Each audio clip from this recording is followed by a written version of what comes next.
Welcome to the Born for Greatness podcast. I am so glad you have joined me today. And even better, I have Scott Carson from We Close Notes on the show today. Thank you, Scott, for joining me. I'm honored to be here, Rebecca. It is always a pleasure and just here to give to your audience for the day. Awesome. So tell us a little bit about yourself. What do you do? So I'm known kind of across the country as the note guy for the last 15, actually going on 16 years now. I've basically just focused on the niche of real estate investing, basically focused on buying distressed debt, distressed mortgages, because I've started doing all that back in 2007. And it's what I've stayed with ever since, with the downturn, the upturn, and now kind of back on the downturn again. But yeah, right. That's kind of what I do. I buy distressed mortgages, first liens only, in about 25 to 30 different states. Austin, Texas is at home. I enjoy traveling, long walks on the beach with pina coladas. That's amazing. But it's good to be a lien lord versus a landlord, I guess you could say. Yeah. So what got you into it? Yeah, it's a good question. So I was a previous mortgage banker with JP Morgan Chase and was doing that. And then a buddy of mine started a mortgage company with a couple investors that were traveling the country, teaching creative financing and on the Ronald Reagan circuit, stuff like that. And he came to me and said, "Hey, I'm starting this mortgage company. I need some help." I was like, "Let's do it." So joined them, and for basically about 3.5 to 4 years, I traveled the country at an event, doing mortgages, but I also learned all this creative real estate. And then when everything hit the fan in 2008, my mentors, Bob and this other guy, Aubrey, who made a ton of money during the RTC days back in the 80s, were like, "Hey, Scott, you got to take advantage of this opportunity." And I was like, "Okay, right place, right time." So I sold my half of the mortgage business for $1, because that's about all it was worth then in 2008. Yeah. And just started dialing for dollars and calling bankers and getting tapes and lists sent to me. So that's kind of what I've done and how I got going. That's awesome. Yeah.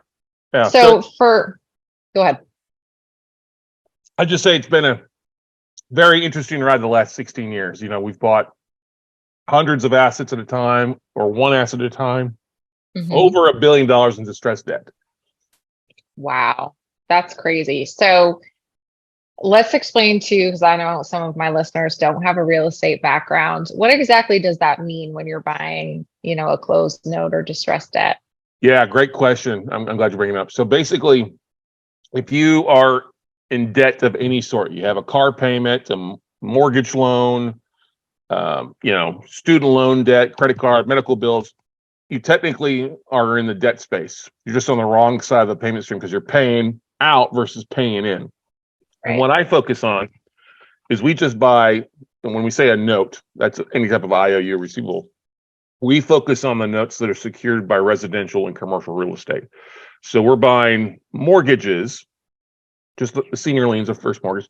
And we actually prefer to buy what's called a non-performing mortgage. This is where the borrower hasn't paid on their mortgage for 6 months to sometimes 6 years or more or longer. And banks and lenders will have this stuff on their books, because they sell stuff off in bigger bundles and stuff like that to other smaller firms. And we often will get big lists sent to us, 200, 300, 400, 500 assets at a time. And we get to cherry pick the stuff. And so these lenders and banks will send us stuff that, as we like to say, it's the naughty borrowers who haven't paid in a while, that they would rather sell that debt to us at a big discount, because they don't want to deal with the foreclosure. They don't want to deal with having to evict the borrower, then rehabbing it, because that's not how banks make their money. They make their money all on the spread and the velocity of capital. And so we'll buy this debt at 50 cents on the dollar of the value of the property or less. And we make our money by then reaching out to the borrowers, the homeowners, say, "Listen, hey, I know you've been through a financial hiccup or two, got laid off, got divorced. What's your country western song that you're singing here why you can't pay?" So let's, do you want to stay or do you want to go? If you want to stay, let's work out some sort of payment plan to get you back on track. If you can't make a payment plan, then let's look to liquidate the asset by either giving you some cash to walk away, having you sign you over the property to us and forgiving you the debt. Or if you won't play ball with us, then we, since we've bought that mortgage note, we have all the same rights that the bank does. Technically, we become the lender. And then we can foreclose and do whatever we want once we foreclose on it. So that's a little bit of kind of what note investing. I call it. It's the Big Short side of real estate investing. If you ever watch that movie. Yes, that's a good point. So what do you use as your criteria to pick the ones that you want to go with? Great question here. I prefer to actually look at the occupancy of the property first. I don't like to deal with vacant assets because I don't really want to own the property back, even though it's important. My biggest bang for the buck as note investors is to actually keep people in their houses and get that non-performing note back on track. Because if I bought it at 50 cents on the dollar and the guy had a 6% mortgage on it, well, if I can get them back on track, just paying their existing payment, that's automatically like a 12% cash and cash return to me without having to fix it up or rehab it or pay the taxes. And if I can have them bring a little bit extra to the table, then my yield starts really going up. And so I like looking at occupied assets because that gives me more exit strategies to keep the borrower in the property if I can. It also means that the property is in better shape because somebody's living in the property. The air conditioner hasn't gone on vacation. The copper goblins haven't showed up. We don't have any indoor ice rinks, like you might have up in Vermont if somebody stole the copper out of it, So that's the thing. The second thing we look at, obviously, is the borrower. We do a little social sleuthing. We talk with the existing servicing company that's been collecting or trying to collect payments. How friendly has the borrower been? Have they submitted any hardship letters to try to modify or stuff like that? Of course, we look at the property itself, making sure it's in decent shape and value. We're only going to be able to see exterior views of the property because we can't get into it a lot of times. But that still tells us the values and if we're buying it at a discount, so that if we do have to foreclose, there's plenty of equity above what we paid for the debt that we have the right to foreclose on to make our money that way. So that's kind of, we want to make sure the numbers make sense as far as that. Of course, that's front end due diligence. And then if our bid is accepted, then we've got a whole back end of due diligence. So looking at the collateral files, making sure those are clean, that we, we have the right to foreclose, servicing is taken care of. And then also looking at the legal status, has the previous lender file started for foreclosure process? How far along are they? Are taxes paid on the asset? Because a lot of times we may have to come in and pay the taxes to avoid a tax sale and losing the asset. So there's really three parts of it: looking at the borrower, the property, and of course the collateral files. Right. Okay. So let's say I want to get into real estate investing. Never done it before. Let's just say, would you recommend going this route, or what would you say to a new real estate investor? So that's a really great question. I'm glad you bring that up. So note investing, we have plenty of people that are brand new to real estate that get into it. It's a different mindset, different philosophy than what a lot of people do. And when I think back to when I got started as a real estate investor, I thought it was all HGTV, flip this house. You know what I mean? Oh, wouldn't that be great? Wouldn't that be great? That fictional TV show where, exactly. I make $5,000 a month, but I'm buying a $1 million house and I only need a $10,000 budget to, do $100,000 worth of work. That'd be amazing. It would be amazing. The first and most important thing about new note investors or new real estate investors is you got to get educated. This is a different mindset because when you buy the debt, you don't own the house. You control the house, but you're only entitled to what is owed to the bank. So we've had people get in that didn't understand what they were doing. And I'm like, they're overbidding for these notes, thinking they're buying the house. Like, you don't own the house. You're overpaying for this debt. If you have to foreclose, you're only going to get what you're owed at the auction if it goes to auction. Anything equity above that goes to the homeowner. So you have to kind of put on a different hat as thinking like a banker versus a fix and flipper. But I will tell you this, that the pen is much mightier than the hammer when it comes to real estate investing. There are kind of three advantages that are different than your fix and flippers or your landlords. What I like about note investing first and foremost is one of the biggest things that stops a lot of new investors is the cost to market. Yes. A lot of people are spending a lot of money on direct mail, bandit signs, door knocking, all that good stuff. We don't spend money on direct mail. How we target is we target banks, lending institutions, specific departments inside of those institutions. They have just specific job titles. So we leverage LinkedIn. and spend a lot of time marketing on LinkedIn to find deals. We also call banks, or we'll drip market out to asset managers at banks.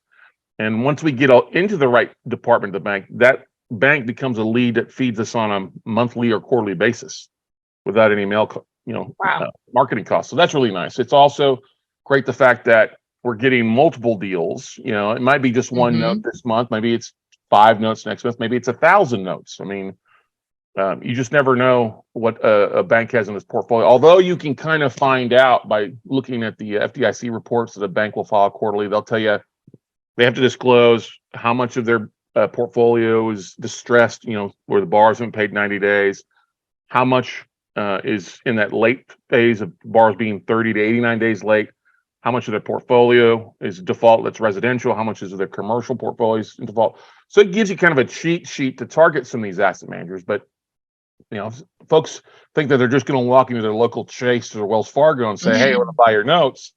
It doesn't work that way. No. Bank of America, Chase City, that's great. I mean, we've bought from some of those, but they want you to write a large check, $50 million or greater in a lot of cases. And that's just, the pricing on it just doesn't make sense. But that still leaves, there's a ton of banks, lending institutions, mortgage companies out there, even hedge funds that have bought portfolios of notes that they buy in bulk. They don't necessarily want everything. And if you're a local investor in an area that does have a lot of distressed defaults, there's a lot of opportunity for you to come in, buy that note and work it out and get the bar back on track for cash flow.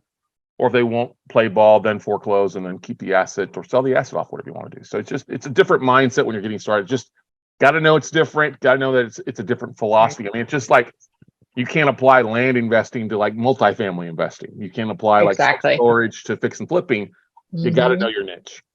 That is so true. And I think it's important to kind of get a niche, especially when you're first getting started, and not try to have your, play your hand at everything, because everything is so specific and different. And I mean, I've done real estate for 10 years and I just got into, land investing a year ago, and it's so different. So it is interesting how everything can be just kind of its own thing. So yeah, the biggest fallacy that we see out there, and it just I'm sure it drives you bonkers. You're around for a decade, this is a lot of real estate investors branding. They're going to their local real estate club, and that's a great place to start, get started networking.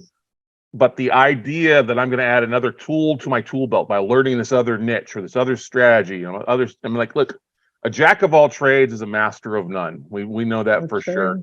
And don't go spending money on classes and classes and classes if A, it doesn't work in your market or markets, B, you don't have the time to dedicate to what it is. Because any type of niche, you've got to develop time, you've got to market, and you got to give time for your marketing to work.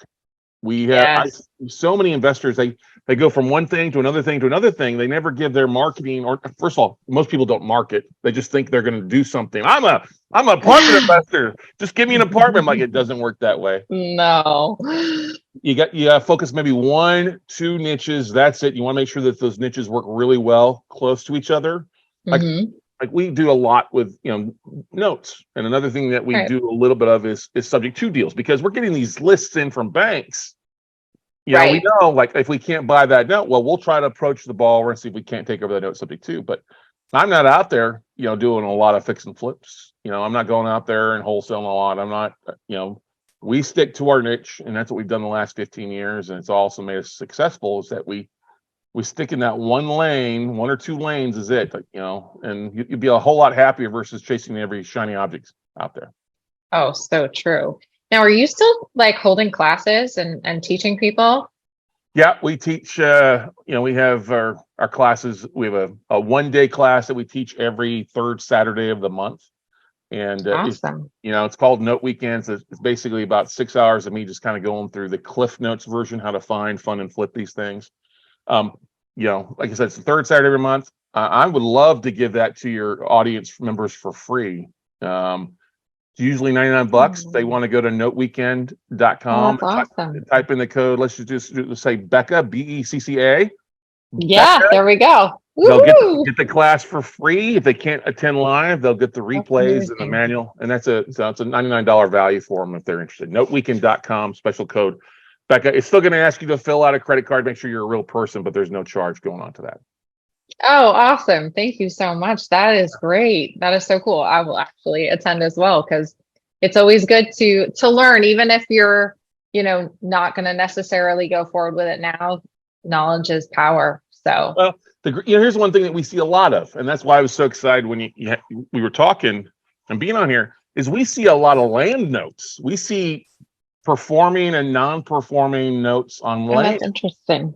all the time. And every state's a little bit different on the foreclosure process. Like Texas, I mean, heck, you can snap your fingers and foreclose in 21 days here. But if you're buying in, New York, New Jersey, that can take you 2 to 3 years. So there's places Oh, it's that's for better to sure. buy dead in versus others. But, we see stuff that, can be a pretty decent yield for the performing stuff, and even the non-performing stuff is a great way to maybe get into some land deals that you can get at a bigger discount than buying normally. Wow, that's awesome. Do you buy notes in all 50 states or do you try to stick to one area? Good question. I don't buy in all 50. Like I said, I do buy in about 25 to 30. I don't, the big red flags where I don't buy is like New York State takes 3 years to foreclose. It is not a Yeah. landlord or lender friendly state, so I don't buy anything there unless I have to buy it in like a bulk package. New Jersey takes about 2 years. I don't buy there, not very friendly. The other big red flag area would be Chicago, like Cook County. I call it Crook County because it's so corrupt. If you live there, okay, great. Expect it to take 12 months to foreclose, which is okay. But if you don't live there, you will lose a lot of money on delays and delays and delays. And so I've been there, done that, got the scars, the t-shirts, and the bullet wounds to do that. But I buy. I buy in Texas, which is a great place, but since Texas is such a fast foreclosure state, it's often very overpriced, a little higher than normal. But I do buy a lot up in the Midwest, like Ohio, Michigan, Indiana. I love God's Waiting Room, Florida. I buy a lot there, even though it takes a year to foreclose, because I can still get a good discount. The Carolinas, Kansas, Missouri. Don't buy a lot on the West Coast. A lot of banks will really believe that stuff is almost as high as gold. So I don't want to pay anything in the 90s. If I can't buy something in the 50s to 60% of value, I'm not really interested. It's not really an investment at that point. Yeah, that's true. So that's a good rule of thumb, like no more than 60. Is that kind of your that's cutoff? usually, exactly. With taxes owed, if there's taxes owed on there, 60-65%, provided that it's this is me buying one note. If it was a good looking asset and it takes less than 6 months to foreclose, I might go up to 60-65 cents on the dollar.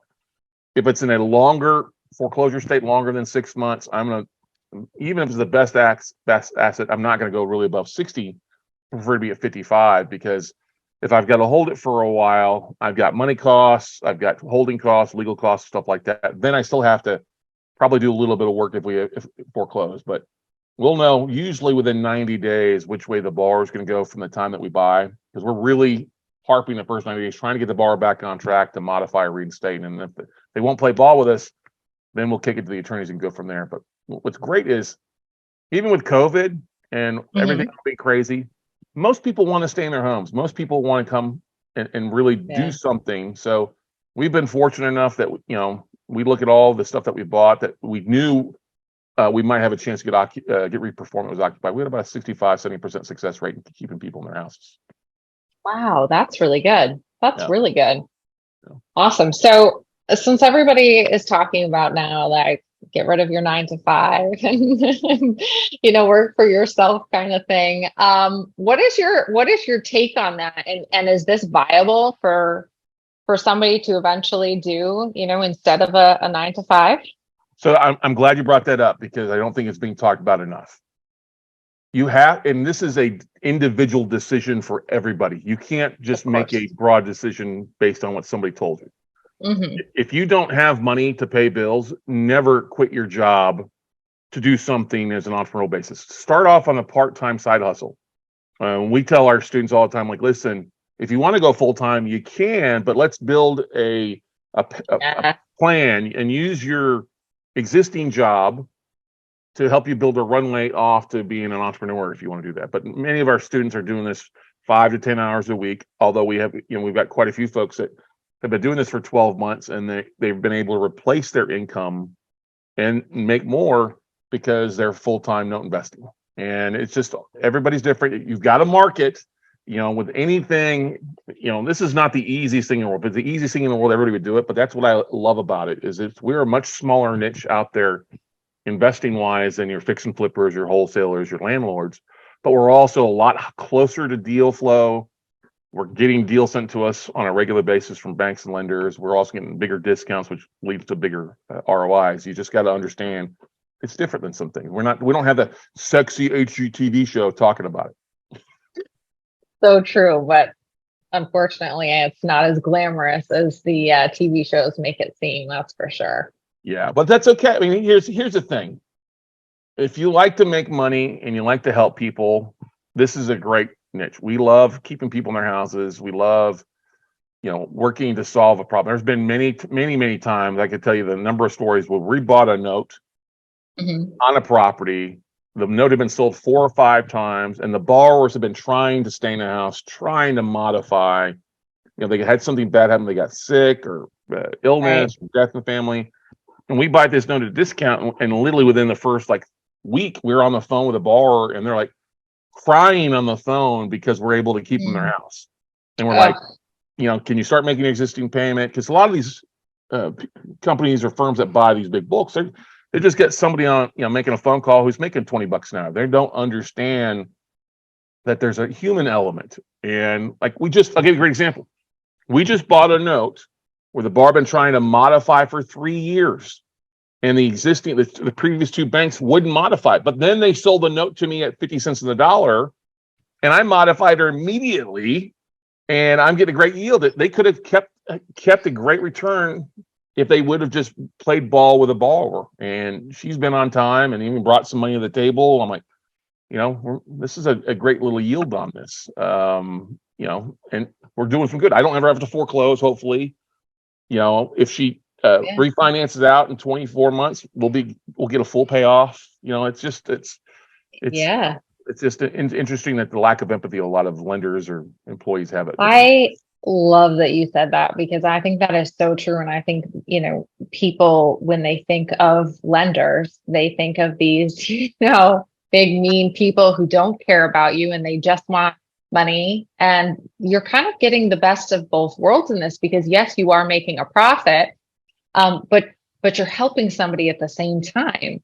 And I just think that is so huge, and what a great way to look at it. And if you are going to get involved in investing of any kind, why not do something that you can help somebody out at the same time? So that's amazing. Thanks. I mean, we do have our fair share of borrowers that don't want help, that try to. Oh, I'm sure. Drag it out. We got one deal that we're into for coming on 18 months. Oh, wow. That they just played games. Well, finally the Pied Piper is getting paid, and we're getting ready to evict. But most of the time, like I said, most people want to try to work it out. If they can't, sometimes you have to have a come to Jesus meeting and say, listen, you can't really afford this. Let's give you some cash to walk away. And if you work on your credit in 24 months, you can go get back into this dream. But this dream has become a nightmare to you. We don't want that. Let's make this a win-win. And I can either be your best friend and knight in shining armor. If you don't want to play ball, though, you're not going to like dealing with me or my attorneys. I don't run a charity. I donate to them, but we do love to help people if we can. Yeah, no, that makes complete sense. And that's awesome. Now, do you do all of the contacts, or do you have people who work for you? How does that work? Great. Yeah. That's another question people get, Scott, if you're buying in 25 to 30 states, you must have this huge team. And no, we're a lean, mean note buying machine. Okay. Love it. So the note business is very heavily driven by vendors. That's one thing that I think a lot of other investors, they get into it and think they got to rehab the property. They got to be out there, slinging paint and putting fixtures up. And no, I hate doing that. I had to do that in a house in Houston just recently. I'm like, no, never mind. I don't want to do that. Right. So we rely heavily on servicing companies. And in most states, you've got to be either licensed to service notes or be a debt collector. And if you're not licensed, then you just need to hire a licensed servicer. And they're the ones that are doing the borrower outreach most of the time. They're the one calling the borrowers. They're the one, if the borrower won't play ball, then we're kicking it to the attorney. But when we buy a note, we tell our servicing company, say, hey, this is plan A, plan B, plan C. And here's what we're willing to do for this borrower. And they, we buy a note usually 2 weeks after we close on funding that deal. Somebody's on the phone, somebody's trying to make right party contact with a borrower, and then we go from there. But no, it's not me doing it. I mean, when I first started off, yeah, some people want to make those phone calls. I'm like, no. You're violating CFPB, Consumer Finance Protection Bureau laws, if you're not licensed to do that in that state. It doesn't take a lot of license. You don't have to be licensed yourself, but that's why you pay $25 to $90 a month to a servicer to do that for you. Okay, well, that's really good to know. That's awesome. People can be prepared as to kind of what they have to have lined up in order to get started investing. So yeah, I mean, a lot of people. Another question we get a lot of times is, do they have to have a lot of money? Because they think, oh, I got to have $5 million or $2 million to do this. Surprisingly, no. A lot of lenders, a lot of banks out there will sell you one-off stuff. I always tell folks, if you've got 50 grand, you can usually pick up a non-performing note in Ohio, Michigan, Indiana. That could be a really good ROI for you for your retirement account or checking account or savings you've got. The idea here is that you have to realize if you don't have any money, you don't have any retirement saved, stuff like that, that's okay. There is billions of dollars in private capital out there. There's a lot of IRA investors that are making 0% on their money, just waiting for somebody to pick up the phone and give them a phone call, say, hey, I got a deal. You want to make an above average return? Your money's making 0 or negative. How about we put you in at 6, 7, or 8% for a short period of time of 24 to 36 months? And that makes people think, well, I can actually do some stuff. Right. People think they hear mortgage, I'm going to be into this deal for 30 years. No, that's not the case. So. No. Oh, that's awesome. Well, great. I mean, this has been so informative, and I hope that people get excited about it because it's very neat. It's very cool what you're doing. And like you said, it's a niche. You don't hear about it that often. So now is the time. So please, everyone, take advantage of Scott's awesome offer and take the class. I will for sure. So. You definitely, once again, it's noteweekend.com. Use the code Becca, BECCA. That'll get you in for free. But also, we as podcasters love to hear from our audience. So if you're listening to this and enjoy all the goodness that Rebecca is delivering on a regular basis here with her podcast, make sure you hit that subscribe button and make sure you leave a 5-star review for her, because we love hearing from you out there. So help us out there. She does a great job. She's kicking ass, taking names. So make sure you help her kick a little ass today. Awesome. Well, thank you for joining me, Scott. And I look forward to chatting with you again at some point. Sounds good. Honored to be here. Thanks, Rebecca.